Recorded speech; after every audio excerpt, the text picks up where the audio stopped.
নমস্কার আর শুভ সকাল বন্ধুরা, কেমন আছো সকলে? আশা করি ভালো আছো। আমিও ভালো আছি। আমার আরও একটি নতুন ব্লগে তোমাদেরকে অনেক অনেক স্বাগত জানাই। তো ঘড়িতে এখন 7টার মতো বাজে। তো দেখতেই পাচ্ছ আমি ব্রেকফাস্টের জন্য এখানে রুটি বেলে নিচ্ছি আর সাথে জলটাও খেয়ে নিলাম, কারণ বসে জল খাওয়ার মতো আজকে সময় নেই। আর সকালবেলা যে জলটা খাই সেটাই খেয়ে নিলাম। কোনো দিন লেবু জল, তো কোনো দিন জিরে জল বা চিয়া সিডের জল, এরকম করে পাল্টে পাল্টে খাই। তো যাই হোক, সেটা আমি রুটি বেলতে বেলতেই খেয়ে নিলাম। আর রুটিটা একটু তাড়াতাড়ি বানাতে হচ্ছে, কারণ আজকে ছেলেরা রুটি খেয়ে স্কুলে যাবে, যেহেতু ছাতুটা ফুরিয়ে গেছে। আর ভাত তো সকালবেলা খাবেই না, আর মুড়ি তো কথাই নেই, কারণ পবিত্র তো আমার মুড়ি খায় না। তো তার জন্যই আর কি। আর এদিকে কোনো দিন লেট ফাস্ট এরকম হয়ে যায় আর কি। আর সকালবেলা, এতটা সকালবেলা হয়তো উঠলেও কাজকর্ম হয়, এতটা ব্রেকফাস্টটা তাড়াতাড়ি বানাবার জন্য তাড়া থাকে না, কারণ বেলায় স্কুল হলে সেটা অসুবিধা হয় না, যেহেতু সকালবেলা স্কুল। তো যাই হোক, এখানে রুটিটা করে নিই, আর আলু ভাজা রুটি করব। তো সিধু পবিত্র দুজনেই খেয়ে যাবে। আচ্ছা বন্ধুরা, মাঝে মাঝে তোমাদেরও কী রকম মনে হয়? আমার তো খুব মনে হয় যে একটা একটা করে দিন আমাদের সময়ের তালিকা থেকে কিভাবে মাইনাস হয়ে যাচ্ছে। সকাল হচ্ছে, ব্রেকফাস্ট বানাচ্ছি, লাঞ্চ বানাচ্ছি, ডিনার বানাচ্ছি, একটা করে দিন কাটিয়ে দিচ্ছি কাজ আর রান্না বান্নার মধ্যে দিয়ে, সংসারের মধ্যে দিয়ে। কত স্বপ্ন বুকের মধ্যে জমা করে রেখে আমরা পেরিয়ে যাচ্ছি। সময় আমাদেরকে টাটা বলে চলে যাচ্ছে, আর আমরাও কীরকম সময়ের সাথে বয়ে যাচ্ছি।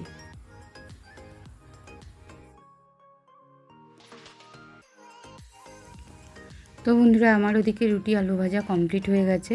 বড়মশাই ছেলেদেরকে নিয়ে স্কুলে চলে গেছে। আর এখানে দেখো, আমি একটু ছোলা ছিল, সেটাই একটু শুকনো লঙ্কা ফোড়ন দিয়ে ভাজতে দিয়েছি, কারণ কদিন ফ্রিজের মধ্যে ছিল, কীরকম একটু গন্ধ লাগছিল। তো শাশুড়িমা বললো একটু ভেজে নিতে, ওই তেল কড়াইয়ের মতো করে নিতে, তাহলে খেতে ভালো লাগবে, অতটা গন্ধটা লাগবে না। জাস্ট একটু অল্প গন্ধ লাগছিল, কাঁচা খাওয়া যাচ্ছিল না, তার জন্যই আর কি। আর এদিকে অল্প যেটুকু বাসন ছিল সেটুকুই মেজে নিচ্ছি, কারণ এভাবে তো সারাদিন চলতেই থাকবে। আর একবারেই বলেইছি যে বাসন বেসিনে জমা হয়ে গেলে কাজ করতেও অসুবিধা হয়, আর একসাথে অনেক বাসন মাজতেও খুবই সমস্যা হয়, আমার ভালো লাগে না।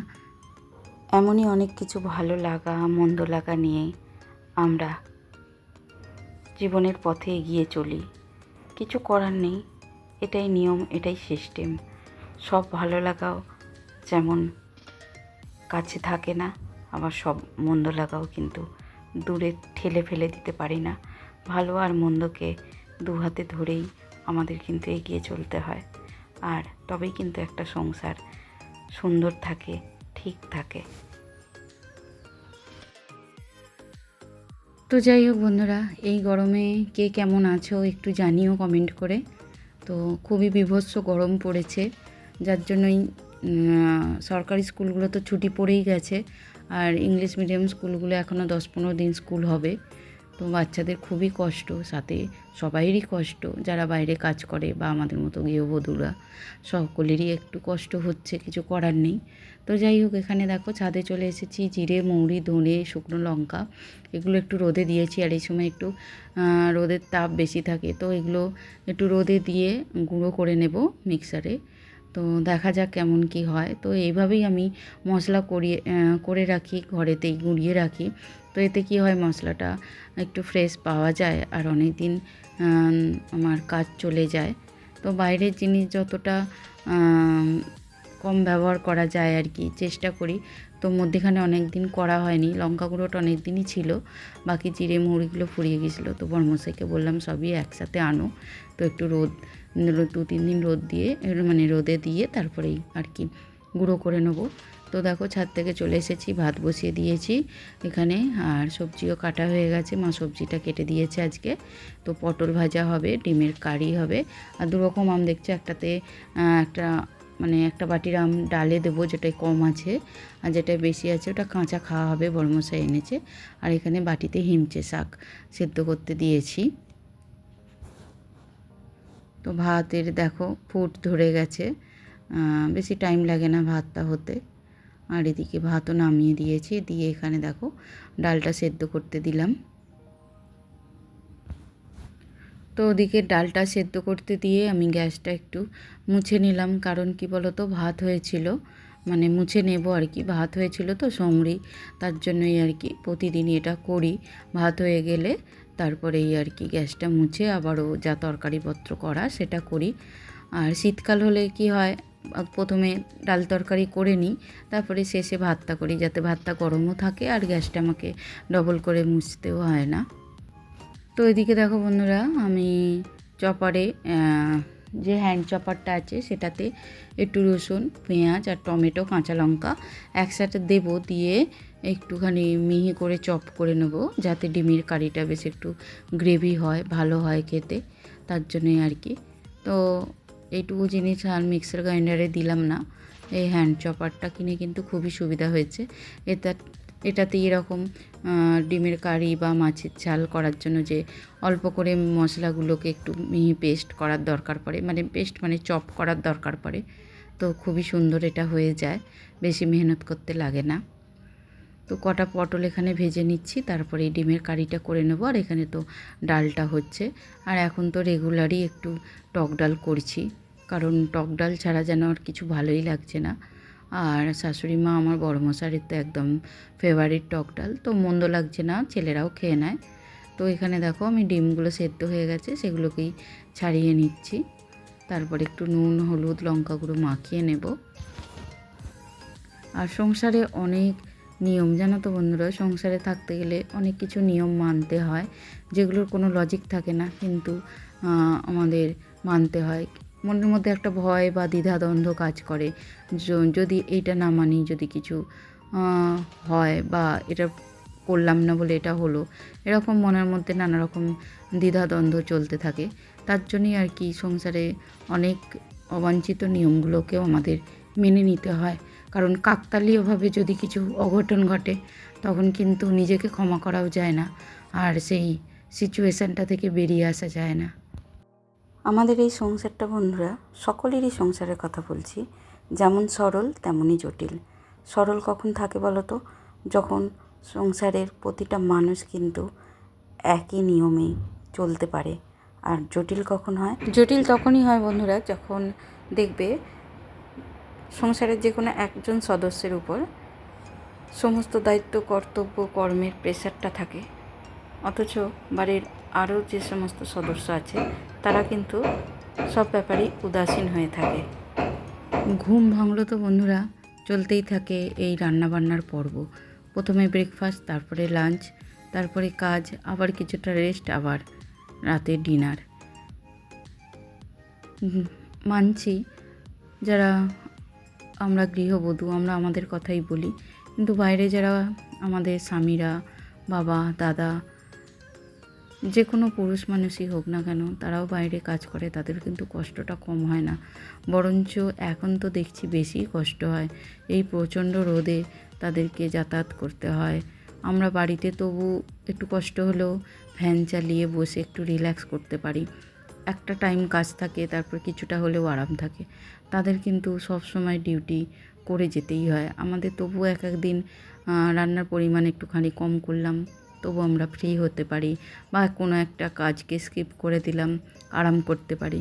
কিন্তু বাড়ির যারা পুরুষ মানুষ আছে, বাবা বলো, দাদা বলো, ভাই বলো বা ছেলে, সবাইকেই কিন্তু যে যার জায়গায় পরিশ্রমটা করেই যেতে হয়। তো যাই হোক বন্ধুরা, দেখো এখানে ডিমের কারিটা বানাবো বলে যে পেঁয়াজ, আদা, রসুন এই পেস্টটা করেছিলাম, সেটাই একটু গ্রেভি করে নিচ্ছি। আর খুব একটা রসা করব না, কারণ ডাল হচ্ছে, একটু গায়ে মাখা মাখা করব, একটু ধনেপাতাও দিয়েছি, বেশ ভালো লাগে এইভাবে ডিম সেদ্ধ করে কারিটা করলে। ছেলেরা কিন্তু খুব তৃপ্তি করে খেয়ে নেয়। আর মাছ নয় ডিম তো কিছু তো একটা চাই, তবেই ওদের কিন্তু খেয়ে শান্তি। তবে এমনটা নয় যে রোজ করতেই হবে বায়না, সেরকম কিন্তু আমার ছেলেরা কোনো দিনই করে না। ওদের একটু ডাল, একটু ভাজা হলেই হলো, ঠিক খেয়ে নেন।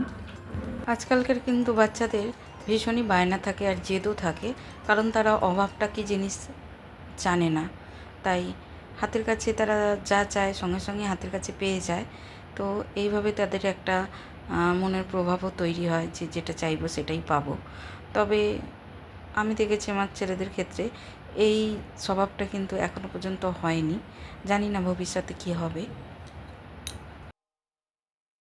তো এখানে বন্ধুরা দেখো রান্না কমপ্লিট। ডিমের কারি, ডাঁটা আলু বড়ি বেগুনের তরকারি, পটল ভাজা, টকের ডাল আর হিমচে শাক সেদ্ধ, যেটা আলু দিয়ে মোলা হবে খাবার সময়।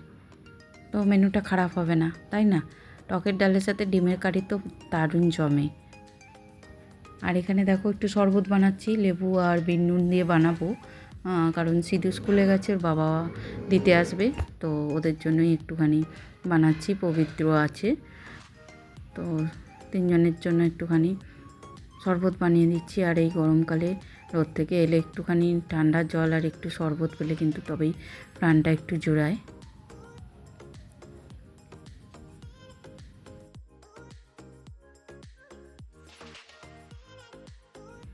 আমরা মেয়েরা দেখবে বন্ধুরা, যতই আমাদের কষ্ট হোক, আমরা কিন্তু সবসময় চিন্তা করি যে আমাদের বাড়ির যারা আরও অন্যান্য সদস্য আছে তারা যেন একটু খুশি থাকে, ভালো থাকে, সুস্থ থাকে, তাই না?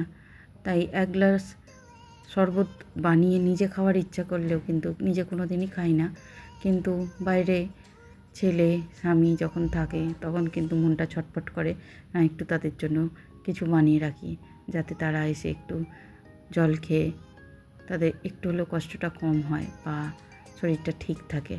তো যাই হোক, এখানে মুড়িটা আনা হয়েছিল, সেটাই ঢেলে নিচ্ছি, নিয়ে সোজা চলে এসেছি বাথরুমে। আর একটু দেখতেই পাচ্ছ একটু ফেস প্যাক বানিয়েছি, বানিয়ে মুখে লাগিয়ে নিয়ে আর একটু কাচাকুচি করছি।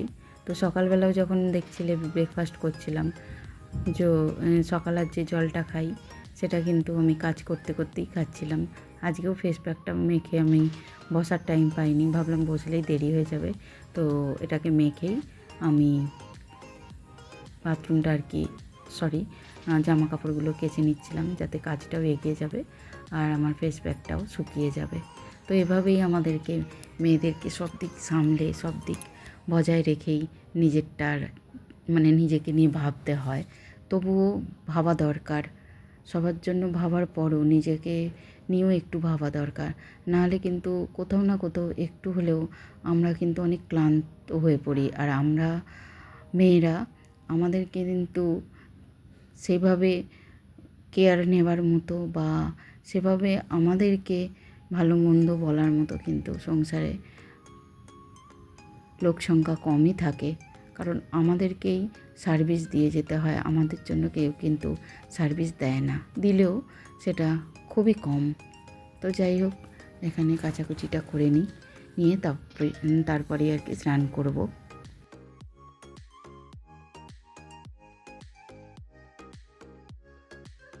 তো বন্ধুরা, কাজকর্ম স্নান টান সব কিছু কমপ্লিট। তো সকাল 6:30 থেকে এখন ঘড়িতে বাজে 12:30, একটানা সমস্ত কাজ কমপ্লিট করলাম, করে স্নান টান করে কাচাকুচি করে এই তো দেখো বারান্দার মধ্যেই এখন মেলে দিই, কারণ ছাদে ওই গরমের মধ্যে রোদের মধ্যে যেতে পারি না, নয়তো বারান্দায় দিই, নয়তো আমাদের নিচের যে হলটা আছে সেখানে দিই। তো যাই হোক বন্ধুরা, ব্লগটা তাহলে এই পর্যন্তই রাখলাম। যদি ভালো লাগে লাইক কমেন্ট করো, আর যারা নতুন আছো চ্যানেলে সাবস্ক্রাইব করো চ্যানেলটা, আর আমার পাশে থেকো। আর যারা অলরেডি করেছো তাদেরকে অনেক ধন্যবাদ, অনেক অনেক ভালোবাসা। তাহলে দেখা হচ্ছে তোমাদের সাথে খুব শীঘ্রই নতুন আরও একটা ব্লগ। ততক্ষণের জন্য সকলে খুব ভালো থেকো, সুস্থ থেকো, টাটা।